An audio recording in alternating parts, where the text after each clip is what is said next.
Hi, everyone. I'm Dick Deming. Welcome. I'm Medical Director of Mercy One Cancer Center, and I'm the founder of Above and Beyond Cancer.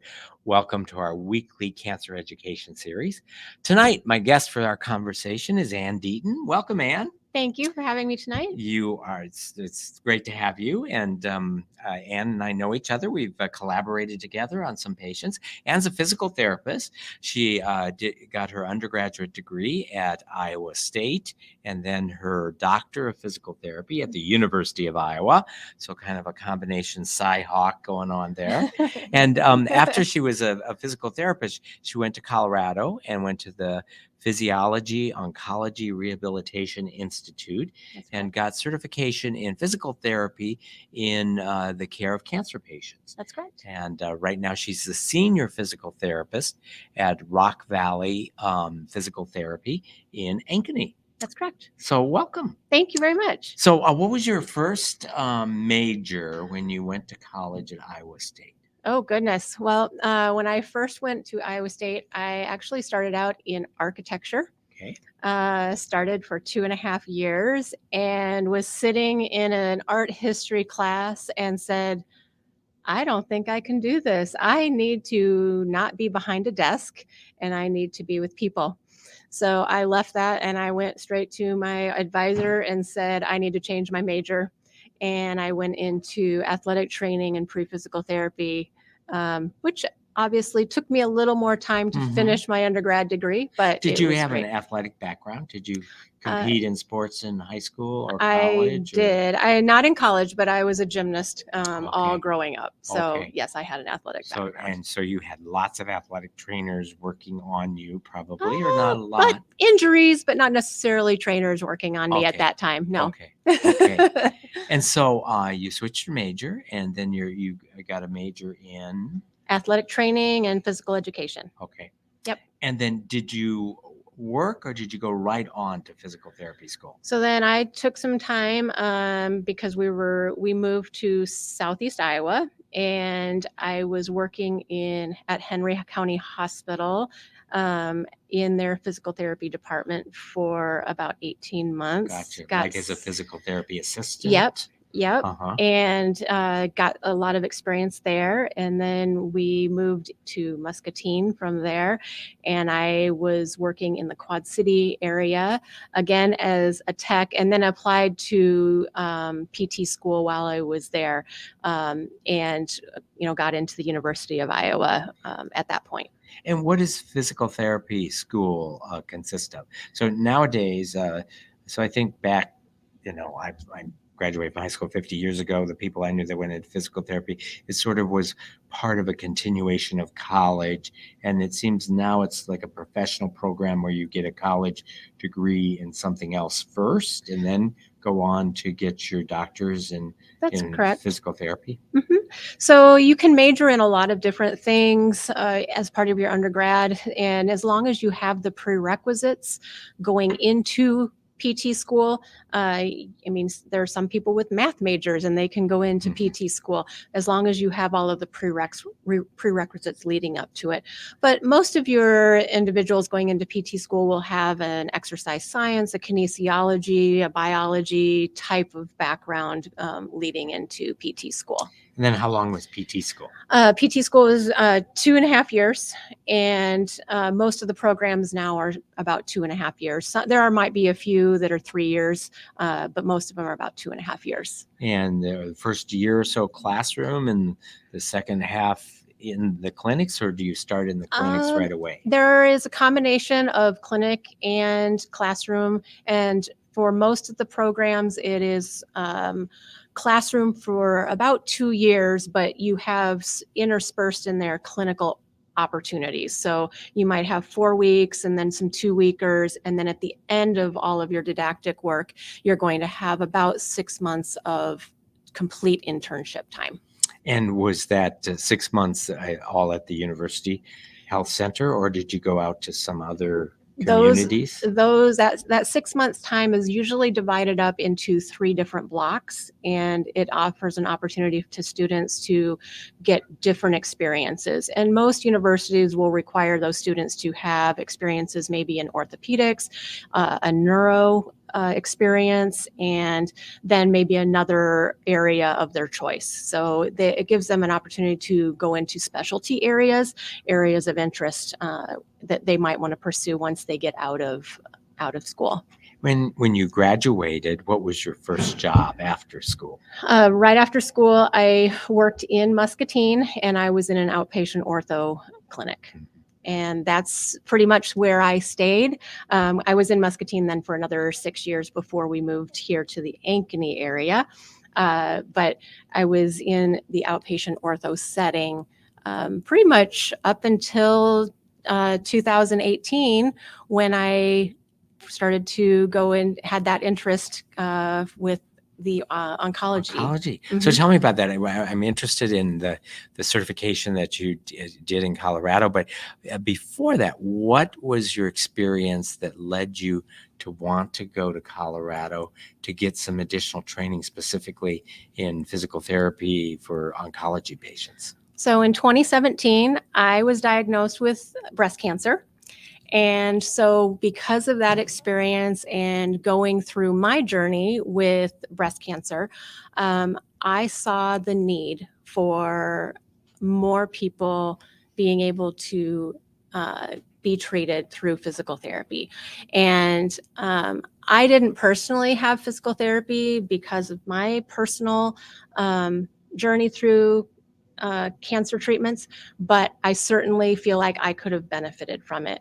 And so that just brought out my passion and the need. And I saw this whole population of individuals that could really benefit from what I do day in and day out. And I actually attended a class, not unlike what we're doing here tonight. And there was a PT that was presenting at that class, and it was a survivorship class. And she had been to this training out in Colorado. And I said, that is what I need to be doing. And that was kind of my wake up, that was like, that's my new passion. That was what was driving me to go and pursue more information, more knowledge, so that I could bring this to other cancer patients and basically combine all of the knowledge I had accumulated over the previous 15 plus years of my manual therapy, my exercise specialty, and bring that to the oncology world. Right. And plus you had this street credibility of having had personal, cancer, gone through personal cancer. experience. Yes. Yeah. And so much of what happens in a cancer center is a focus on how do you get rid of the cancer. It's Correct. So much of the time is focusing on killing cancer cells, which is a necessary part of curing cancer, but it's not sufficient and not the only thing. Maybe describe a little bit more about this epiphany you had going through cancer treatment of wishing that there had been more emphasis on aspect of your care that wasn't just about killing the cancer cells. So starting from the very point of diagnosis, certainly there is so much happening. You're overwhelmed. You've got all these appointments. You've got all of this happening very quickly as a patient. And, I think for me, it was, you're just following kind of the script as far as, I'm going to go to this appointment and then this appointment. You're going to get the imaging. You're going to see the surgeon. You're going to see the medical oncologist. You're going to see the radiation oncologist. And you're just following all the rules to do exactly what you're supposed to do to get rid of the cancer. And, never along that line was, you really should go and see the PT. And I wish at some point along the line, somebody had just say, hey, just go see the PT. At that point of diagnosis, just go see your PT just to get that baseline. Because what I feel like could have been a really nice piece of information would have been, okay, that piece of baseline would have been, okay, when you go into surgery or go into radiation or chemo or all the things and all these different steps that might be part of your care, this is how PT can fit into that. This is how PT might help you overcome the obstacles that might be related to that step of your journey. And having that baseline for that patient will help them achieve better success, better function at the end. Mm-hmm. So let's get specific about what are some of the ways in which surgery, chemotherapy, radiation therapy adversely affect function. So let's just start with surgery. A lot of, depending on the individual, we don't know what is going to necessarily come first. But with a surgery, there can be limitations in range of motion. We can have pain. We can have swelling. If lymph nodes are affected, sometimes there's the risk of lymphedema coming on. And so therapy can address any and all of those different aspects of the surgical procedure. Yeah. And that's one key piece right there. So all of those different elements can be addressed. And then what about the effect of radiation therapy on function, range of motion, et cetera? So if we're going from from surgery right into radiation, there might be just the key component of being able to get into a position where you can do the radiation. So if you've had surgery and that radiation oncologist needs you to be in a certain position to do the treatment, you often need to be able to abduct your arm 90 degrees. Correct. There might be a position you can't even achieve for that to be a successful radiation treatment. So getting into that range of motion is really important. Now, once you're going through radiation, there are so many side effects from radiation itself that can be reduced and minimized by going through treatment with PT at the same time. And so we can decrease the scarring, we can reduce the amount of restriction in range of motion as a result of radiation, and hopefully improve the outcome at the end.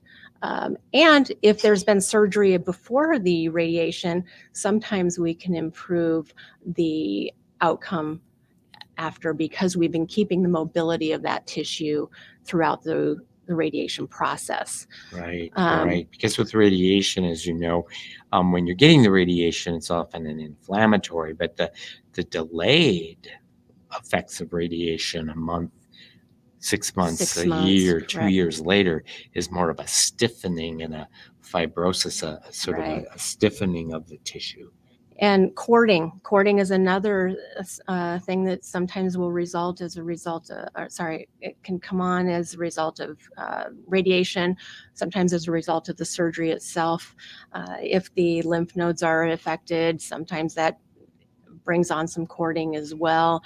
That's something that can come on immediately. Sometimes that's 6 months to a year. I've had patients that come back to me a couple years later and have had real problems with cording. Right. So you get sort of a swollen lymphatic system that then can become kind of stiff as well, and can lead to lymphedema and some restriction of range of motion. Absolutely. What about the effects of chemotherapy?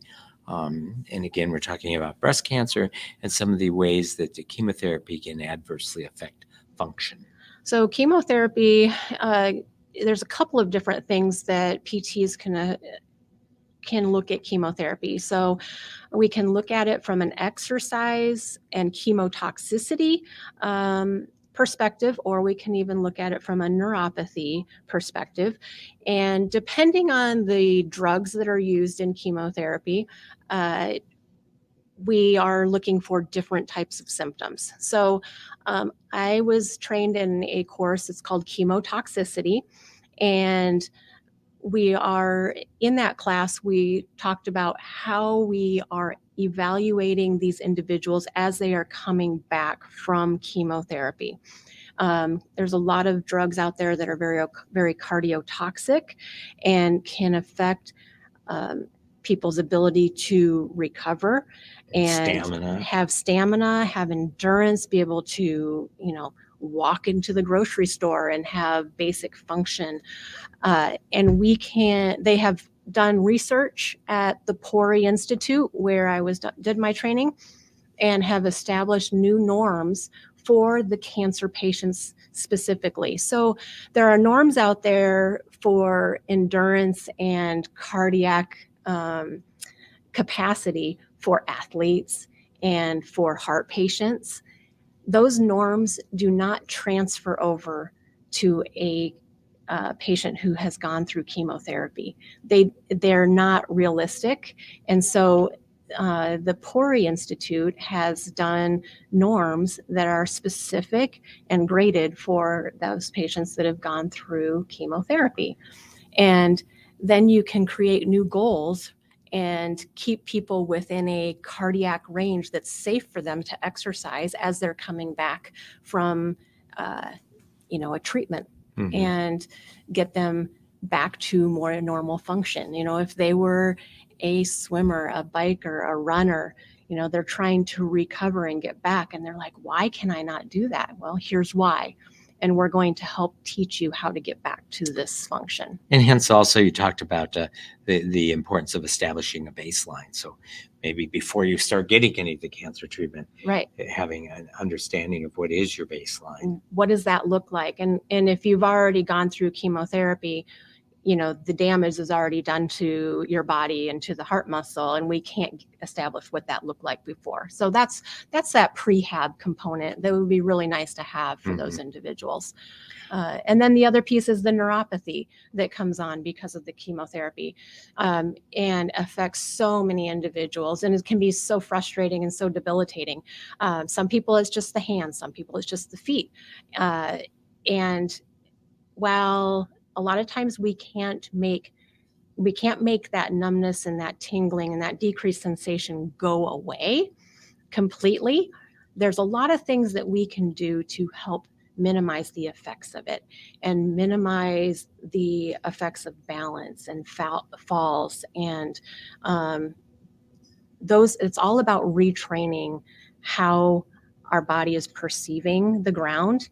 And there's a lot of tools that we use in the clinic to help the body kind of overcome some of those obstacles of neuropathy. Right. So the peripheral neuropathy isn't just numbness and tingling and pain, but for example, in your feet, it's proprioception.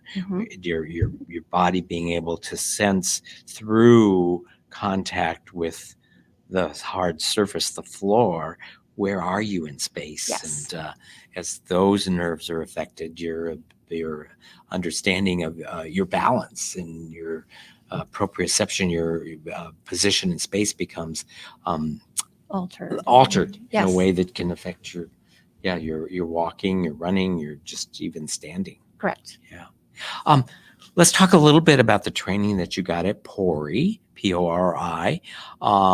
You explained that really your own cancer journey was probably the main catalyst that led you to going there to seek the training. Yes. So where in Colorado is it? And talk a little bit about the training that you received while you were there. So it's just outside of Denver. And the initial course that I went through was a foundations course. And that's just teaching you the basics. And it was really interesting after having been diagnosed and gone through cancer treatment myself, and, really kind of understanding and hearing it all again, because so much of it was it was a review, honestly, because it's like, hey, I know this stuff. I've heard this stuff before. But then applying all of that to my PT world and being able to say, okay, I can take that information now and understand what it actually means to apply it to what I do every day. The second course was specific to treating the breast cancer patient, and taking that and using my manual therapy skills and exercise skills and combining that into a treatment. And it was 7 days. It was a full 7-day week-long class. And we actually had patients brought in, and we were working on actual patients. And it was absolutely fantastic, because it was not virtual. It was not when it was actually working on a patient in front of us and seeing our treatments actually working as we were going through the class. So that was fantastic, and being in the clinic, really working one-on-one with these individuals, and with clinicians who had been doing it for many years already. So, and then the last course was the chemotoxicity class that I just completed last year, and that was really focused in on exercise management and treating neuropathy and balance issues. There's additional classes I want to take that are more focused on head and neck cancers. There's the abdominal and lower extremity cancers. So there's more for me to go and learn. I just have to got to get there. So yeah, I'm going to continue to grow in that area. What were there? So obviously you learned about the physiology of what's happening and how that affects the body. And were there any special techniques of physical therapy that you learned that you hadn't been doing before that were particularly useful in taking care of cancer patients? So a lot of times with breast cancer in particular, I think we correlate breast cancer with lymphedema. And in the traditional sense, we think about a lymphedema therapist, which is a very specially trained therapist as well.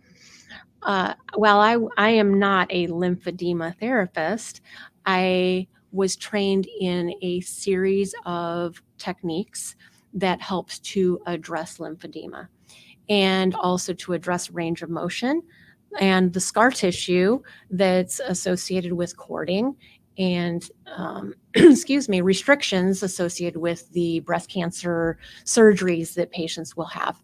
So it's a series and a very specific treatment that that Julia, who is the gal that actually developed this technique, came up with, that goes through the whole upper extremity, and she starts in the arm, she works up and through the upper chest, and then basically goes back to the arm, and it's a series that works back and forth through the chest, arm, and into the back of the patient. It takes about 40 to 45 minutes to thoroughly do the treatment and work through all of the techniques with the patient in a session. And then that would address both the lymphatics, lymphedema, and range of motion? Correct. Yep, and joint mobilization. So we're doing lymphatics, soft tissue, trigger point, joint mobilization, range of motion, all in that treatment session. So one form of breast cancer surgery that we're seeing more commonly now would be women who have both breasts removed. Yep. Usually it's cancer in one breast, but have the other breast removed for one of two reasons: either to reduce the risk of getting a cancer in the other breast, or to sort of create a blank canvas so that the plastic surgeon can create breasts that look alike, because it's really difficult to create a new breast on one side that looks like the natural breast. Right. So one of the procedures that we're seeing more and more is a bilateral mastectomy, meaning both breasts removed, but where the surgeons leave the skin and the nipples, basically make incisions under the breast, remove the breast tissue, put implants in, sew you back up, so you actually have your own skin, your own nipples, but implants. But there's some loss of sensation. There's then if they have to have radiation afterwards, some scarring. So my question is, was that did you learn anything in particular about the role of radiation in helping recovery for women who've had bilateral nipple-sparing mastectomies with implants? And actually, I mean, I've seen multiple patients coming through the clinic that have had that exact surgery that you're describing. And it's very common. And yes, the the primary thing that we're really looking to do is, a lot of times those women are coming to see me when they still have the expanders in. And so they have, some of them have had radiation, some of them have not had radiation. It just kind of depends on where they're at in the process. It depends on their doctors. Some of them have done it prophylactically, so they don't necessarily have to have radiation. But if they are going to be going into radiation, we want to have that range of motion as good as we can get it, so that they can get into a good position for their procedure. But then once we establish that good range of motion, I want to, I want to see them throughout that whole course of care for radiation. And the reason is because that tissue can start to retract. And the surgeons do not want their wonderful work to end up not so wonderful by having that tissue to start to retract. So after the radiation, there's often some thickening and fibrosis, and that can end up causing a distortion of where the implant is within the body. Correct. And we don't want, one end up higher than the other. And so in that case, a lot of times the radiation is usually done on one side in most cases. Yes. And so it's the affected side that's usually going to have that fibrotic change in the tissue, and it's going to be retracting more. And so we're really paying special attention to try and keep that tissue as supple and as mobile as possible, but also without upsetting the pocket for that implant. Because we don't want to change what the surgeon has done to change the pocket for that implant either. So, there's a lot of considerations to be sure that we're paying attention to, that, we're not doing anything to damage the surgery, but we're also making sure that we're taking good care of the skin to from a radiation standpoint. So.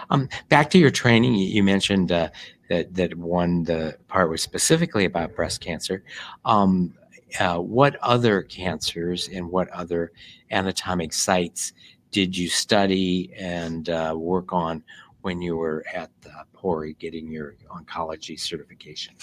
So with the chemotoxicity portion of it, we were seeing all of the different cancers. So mostly because that was effective for everybody. Right. So regardless of where in your body you had cancer, it's the chemotherapy effect. Right. And regardless of where you had the cancer, the chemotherapy effect can be peripheral neuropathy. Absolutely. So from that standpoint, that is universal.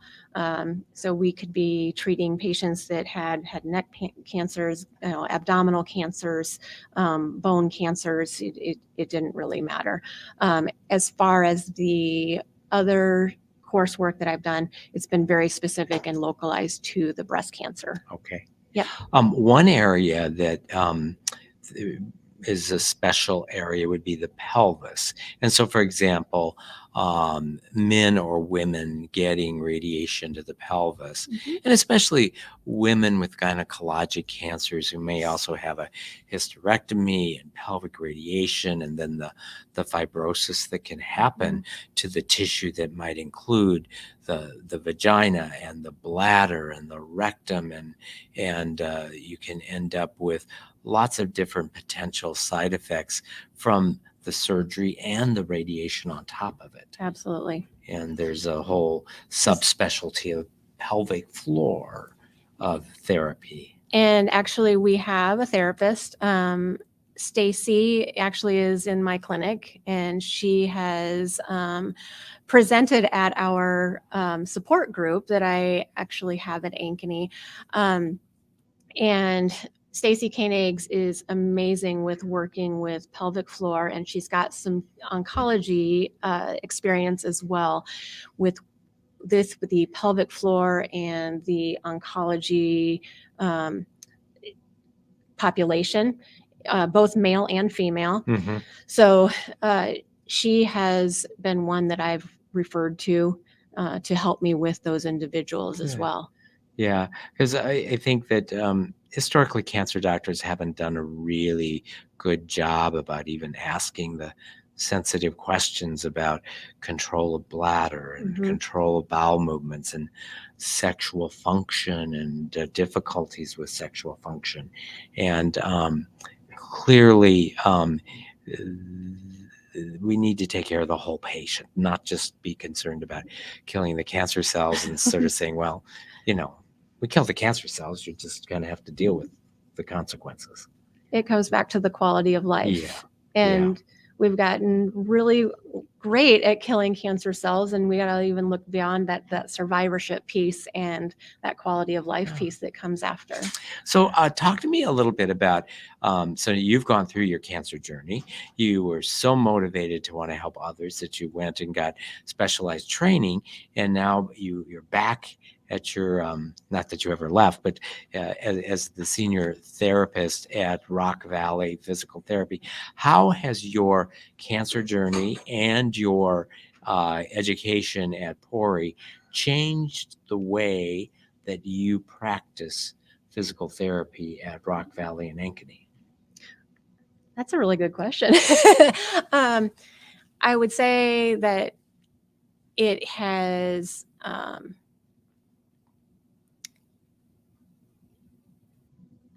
made me very compassionate as far as every single day you really listen to your patients, and you connect very closely to your patients. And I develop relationships with my patients every day. And I think that is part of what I love most about my job. I'm pretty lucky. I get to spend 40 minutes with every single patient that walks in my door. And that's 40 minutes of being able to have a fantastic conversation and find out a little bit more about those individuals. And, hopefully make their day a little bit better. And make PT not such a scary or bad thing. So, that's probably why I went into this to begin with. And that's why I went into PT to begin with. But I think that was also why I chose to pursue the oncology piece, is that I thought I could bring a little bit of hope and to this population, because it can be really frustrating when you've gone through something and you're like, is this as good as I can get? And I really feel like, no, we can do better. We can get our patients better, and we can allow them to see better function and get back to those things that make them happy. So if I'm a part of that, then that's great. Did you, in your studying in oncology at Pori, did you talk about, or did you learn that importance of the relationship? And were there any classes or practice on the conversations that you have? For example, I think philosophically, there's a huge difference in taking care of someone who has been cured of their cancers, cancer-free, versus someone who is living with incurable cancer, where they're constantly undergoing more treatment that will almost certainly lead to more issues. And so for individuals in healthcare, getting comfortable talking to individuals that are on a journey living with incurable cancer can be difficult. Take some practice. It does take practice. And I'm learning. And I'm learning, I think, right alongside the patients at some point, at points. And I think that the biggest thing that we were taught is that we are trying to help these individuals lead the highest quality of life that they can for whatever point they are in the journey. So, regardless of their symptoms and their diagnosis and the burden of their cancer, wherever they're at, we are trying to help them lead the highest quality of life and with the most independence that is reasonable and meet them where they're at. Right. We like to call that optimal living. Yeah. Wherever you are, what's the best that you can be and how can we achieve that? So I'm going to say something that probably physical therapists would not like, but sometimes and doctors are accused of that too. You sort of pigeonhole certain diagnoses and you go, okay, well, that's a knee. And so someone's had a knee replacement and sort of you got, okay, that's a knee. We're going to do this and this and this. And we're going to get them back to, and then they're on their way. It would seem to me that taking care of cancer patients, especially those living with incurable cancer, is a much more complex situation than to pigeonhole them as like a knee. I know that there's a lot more variation in what the patients are experiencing and what they might need from you as a therapist. Maybe more discernment of what's the issue and how do I get them better. I think you need to be able to pivot. I mean, from day to day, you need to be flexible. You need to be able to pivot. And if they walk in and they're not having a good day, and you need to be able to find out what's happened. Maybe a test has come back different. Maybe something has changed. Maybe the pain has changed. What has changed from your last visit? Maybe I need to make a call to the doctor. Maybe I need to, just have a conversation about what needs to change. Maybe we changed something last visit that aggravated something. So I think as long as I'm willing to assess, reassess, and make adjustments and pivot as need be, number one, you're going to be able to really build that rapport with that patient, and you're going to be able to do right by that patient every single time. Talk a little bit more about how you have changed your practice at Rock Valley and maybe what other services that you've brought into your center there as a basis, as a result of you having gone through cancer treatment and having gotten your special certification in doing physical therapy for cancer patients. Sure. So as a result, in addition to treating the cancer patients, we are now offering a support group that meets once a month. In looking around the community in central Iowa, the metro area, I realized that there was really not a lot offered as far as support groups. And so in talking with a few people in the area, I found out what the interest was. And so we started a support group in Ankeny that meets once a month. And we have a nice group of folks that joins us pretty regularly. The group might be, 5, 6, 7 sometimes. Other times it might be 10 to 12. So it's very relaxed. It's and that's a service you're providing to the community. Correct. So you're not billing Nope, for those services. No, we are not billing. Do you do it after hours? Yes, it's the third Thursday of the month, traditionally, and it meets from 6:30 to 8 p.m. and it just meets at our Rock Valley Ankeny location. And, it's sometimes we have guests come in and speak. Sometimes it's just an opportunity for individuals to come and share. It's not for just certain types of cancers. Anybody is welcome, and all types, all stages of the game. So it doesn't matter. That's wonderful. All are welcome. What about other specific techniques that you have learned that's maybe you didn't learn at the University of Iowa, some additional techniques that you employ as a physical therapist? So I've also recently, I've been doing some dry needling. And then I just recently got my specialist certification in dry needling as well. Okay. And I've been And dry tell us needling. what is that for What sort of is somebody who dry needling? doesn't have any idea what it means. Dry needling is a technique where we use acupuncture style needles, but we are actually treating trigger points in the tissues and going into that muscle tissue to try and release those tight bands of tissue. How deep does the needle go into the tissue? Well, as deep as we need to address those tight bands. We'll go down pretty deep into the muscle tissue, and I mean, an inch? sometimes we'll go all the way down to the bony backdrop. Okay. Yeah. Yes. So, yes, as deep as we need to address the restriction in the tissue. So in the hip and in the, down in the gluteals, I mean, you can take that needle down pretty deep into those tissues. So, but it's been very effective to help release those really tight tissues.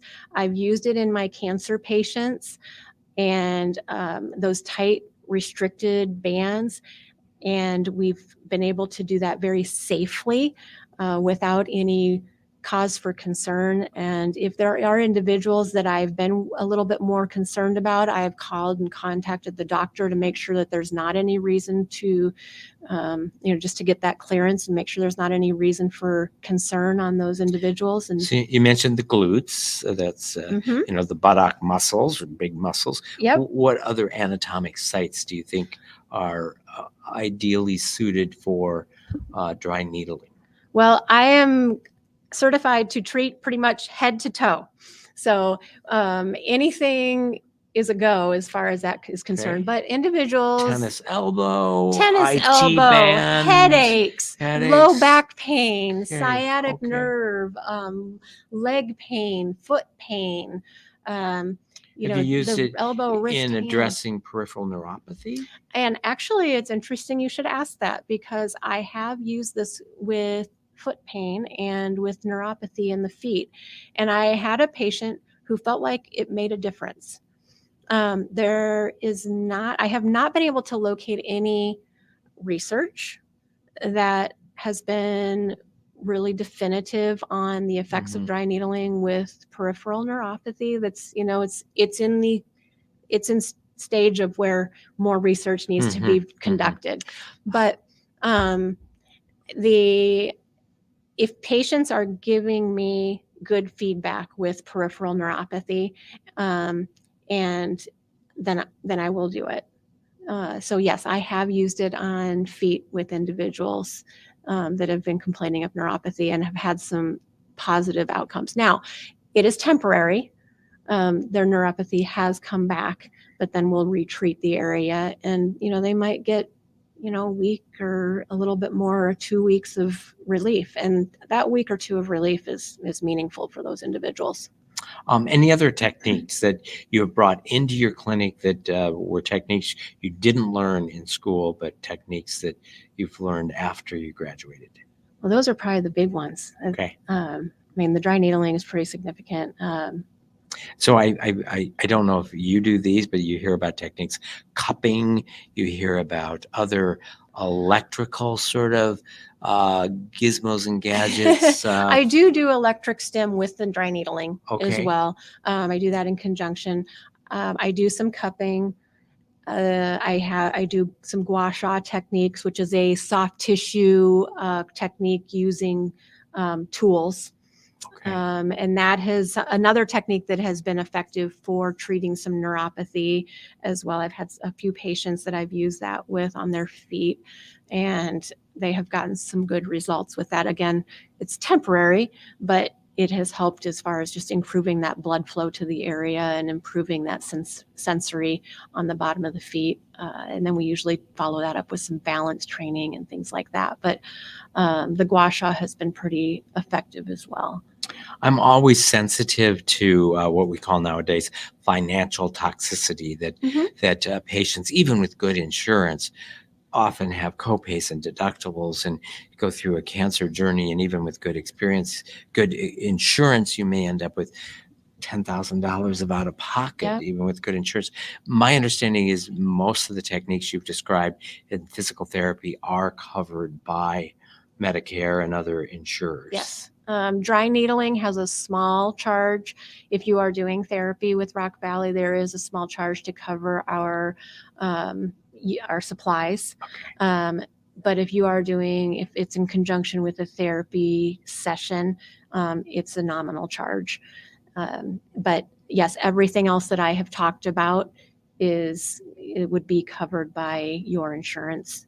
And yeah, What are other techniques that are on the horizon for physical therapists as we learn of new techniques? Are there other techniques out there that you've read about that you're interested in, that you're interested in exploring, where physical therapy might expand beyond the initial, manual treatments that we all know about? well, I mean, there's a lot of things happening in vestibular rehab, which is really important, again, for our oncology patients. I have some colleagues that I've been working with as well that are very knowledgeable with the vestibular rehab, and which again helps with that dizziness and the balance component that we're seeing so much.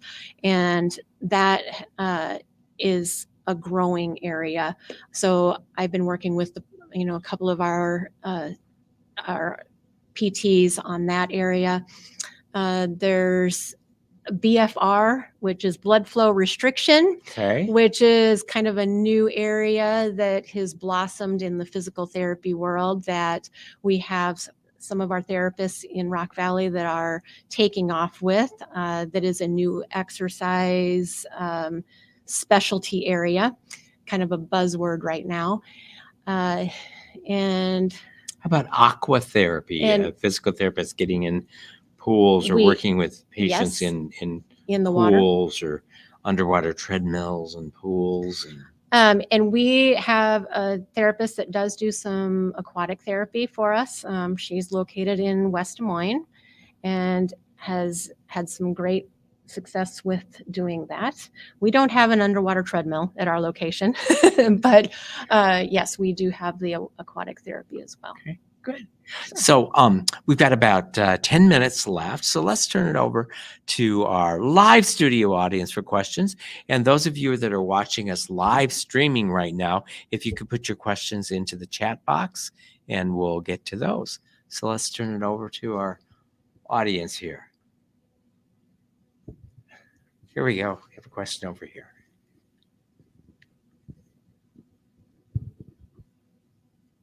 How do you approach cancer-related fatigue?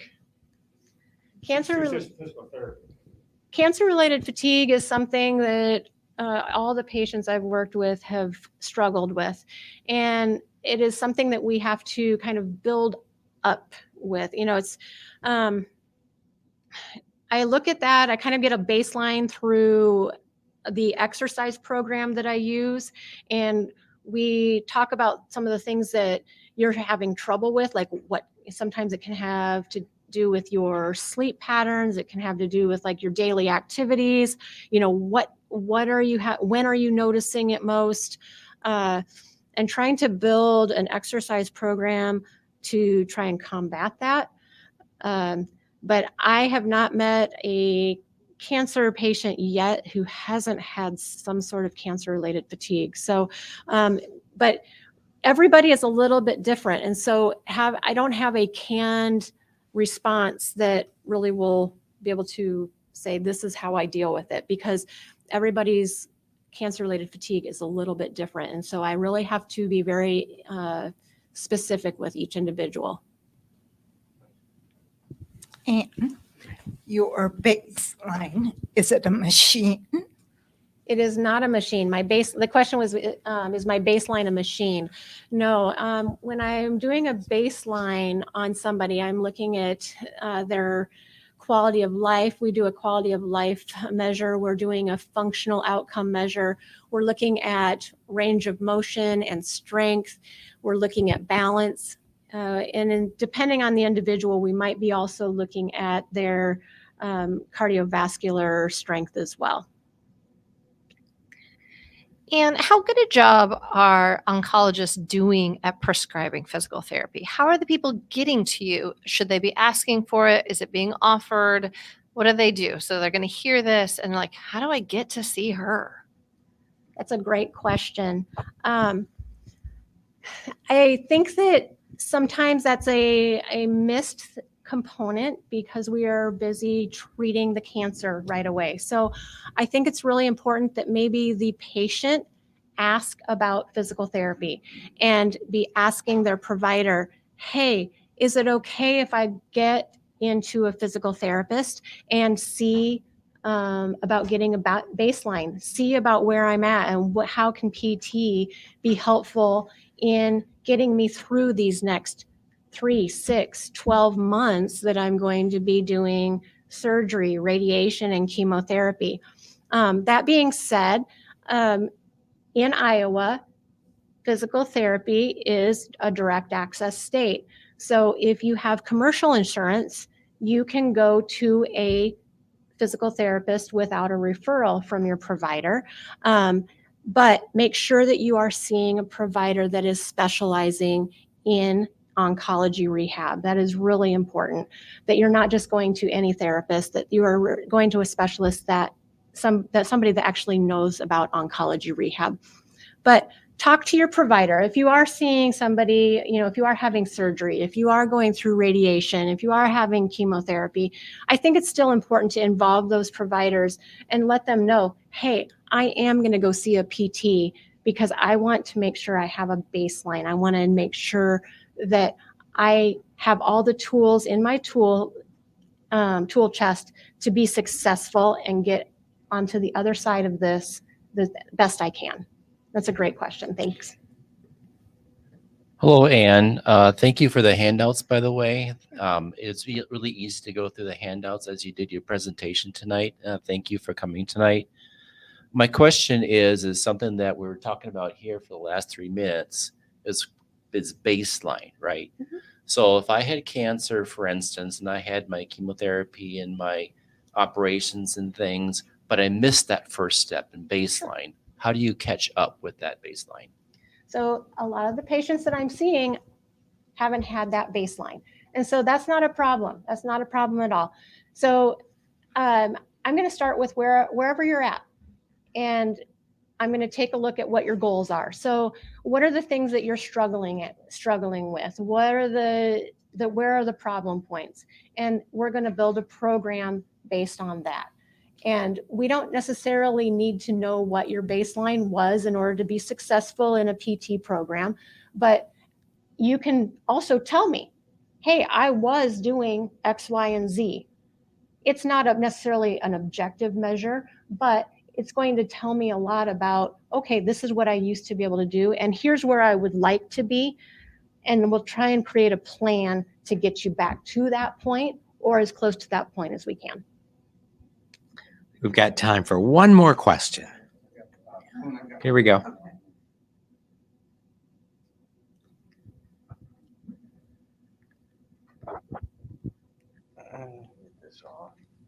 So we've got some comments from viewers.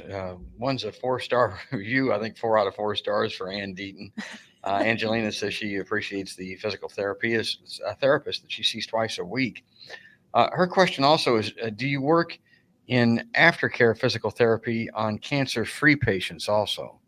Absolutely. Yes. I see both oncology and outpatient physical therapy patients. So I am seeing all sorts of patients.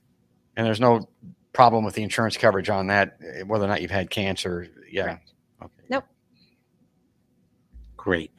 Well, thank you, Anne. You really highlighted the importance of the whole person, and that cancer care is not just about killing cancer cells and getting rid of the cancer.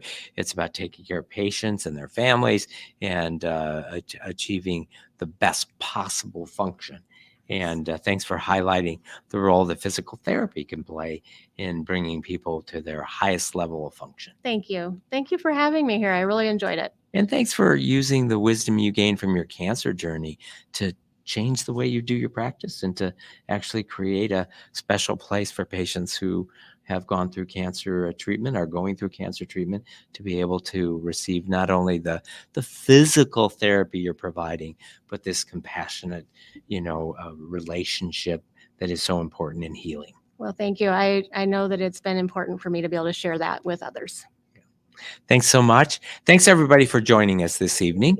If you know someone who would benefit by watching this program, or if you'd like to watch it again, it's available on demand tomorrow at the Above and Beyond Cancer YouTube channel, and it'll be there to watch as many times as you'd like. It'll also reside at the Mercy Cancer Center website, so you can look at it again. Thanks for joining us this evening. I hope you'll join us again next week. Thanks, everyone.